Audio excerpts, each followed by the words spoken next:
इस व्रत कथा के बिना अधूरा है मौनी अमावस्या का व्रत।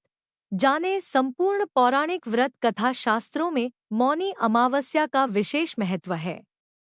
इस अमावस्या के दिन स्नान और दान का बहुत महत्व होता है। इस दिन भगवान शिव और विष्णु भगवान की पूजा करने का विधान है। साथ ही इस दिन पवित्र नदी में स्नान करना बहुत फलदायी माना जाता है। इस साल मौनी अमावस्या का त्योहार 29 जनवरी को है। वहीं आपको बता दें कि इस दिन महाकुंभ का दूसरा स्नान भी है। वहीं अगर आप इस दिन व्रत रख रहे हैं तो आपको व्रत कथा पढ़ना बेहद जरूरी है, वरना आपका व्रत पूर्ण नहीं माना जाएगा। आइए जानते हैं इस व्रत कथा के बारे में। मौनी अमावस्या व्रत कथा। कांचीपुरी नगरी में एक देवस्वामी नाम का ब्राह्मण अपना पत्नी धनवती और 7 पुत्र और एक पुत्री के साथ रहता था। उनकी पुत्री का नाम गुणवती था। ब्राह्मण में अपने 7 बेटों की शादी कर अपनी पुत्री के लिए सबसे बड़े बेटे को वर तलाशने के लिए भेजा। इसी दौरान किसी पंडित में उनके पुत्री की जन्म कुंडली देखी और उसकी बारे में ऐसी बात बताई जिसे सुनकर सब चौंक गए। पंडित ने बताया कि देवस्वामी की कुंडली में एक दोष है, जिसके कारण पुत्री विधवा हो जाएगी। इसके बाद देवस्वामी ने इसके उपाय के बारे में पूछा। पंडित ने बताया कि सोमा का पूजन करने से यह दोष दूर हो सकता है। पंडित ने सोमा के बारे में बताया कि वह एक धोबिन है और सिंहल द्वीप में रहती है। उसे जैसे तैसे प्रसन्न करके यहाँ लेकर आओ। इसके बाद देवस्वामी का सबसे छोटा पुत्र अपनी बहन को साथ लेकर सिंहल द्वीप जाने के लिए सागर तट पर गया। दोनों सागर पार करने की चिंता कर एक पेड़ के नीचे बैठ गए। जिस पेड़ के नीचे वह बैठे थे उस पेड़ पर एक गिद्ध का घोंसला था और उसमें गिद्ध का परिवार रहता था। गिद्ध के बच्चे दोनों की बातें ध्यान से सुन रहे थे।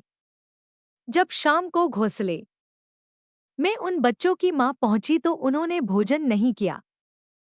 बच्चों ने मां से कहा कि पहले नीचे बैठे उन 2 प्राणी को भोजन कराओ और उनकी समस्या का निवारण करो। यह वचन लेने के बाद गिद्ध के बच्चों ने भोजन किया। अगले दिन गिद्ध की मदद से दोनों भाई बहनों को सिंहल द्वीप पहुंचा दिया गया। वहां उन्हें सोमा का घर भी मिल गया। दोनों भाई बहनों ने सोना को प्रसन्न करने के लिए एक योजना बनाई।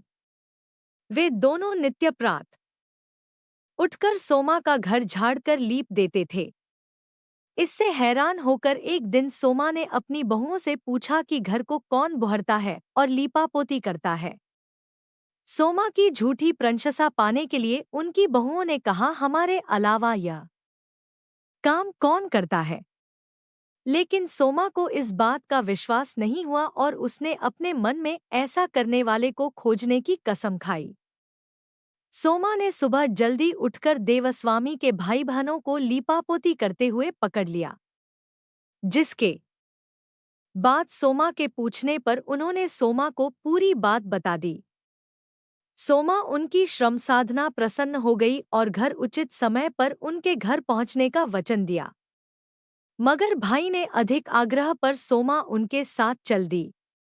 घर से चलते समय सोमा ने अपनी बहुओं से कहा कि मेरी अनुपस्थिति में किसी का देहांत हो जाए तो उसका शरीर नष्ट मत करना और मेरा इंतजार करना। यह समझाने के बाद सोमा कांचीपुरी पहुंच गई। दूसरे दिन गुणवती के विवाह का कार्यक्रम तय हो गया। सप्तपदी होते ही उसका पति मर गया।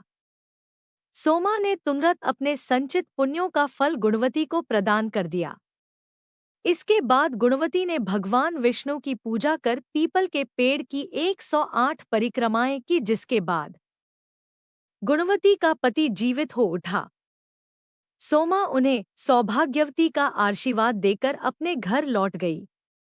उधर गुणवती को पुण्यफल देने के बाद सोमा के पुत्र जामाता तथा पति की मृत्यु हो गई।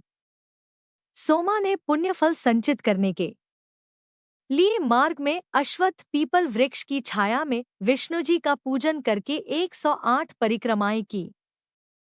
इसके बाद परिवार के मृतक जन जीवित हो गए।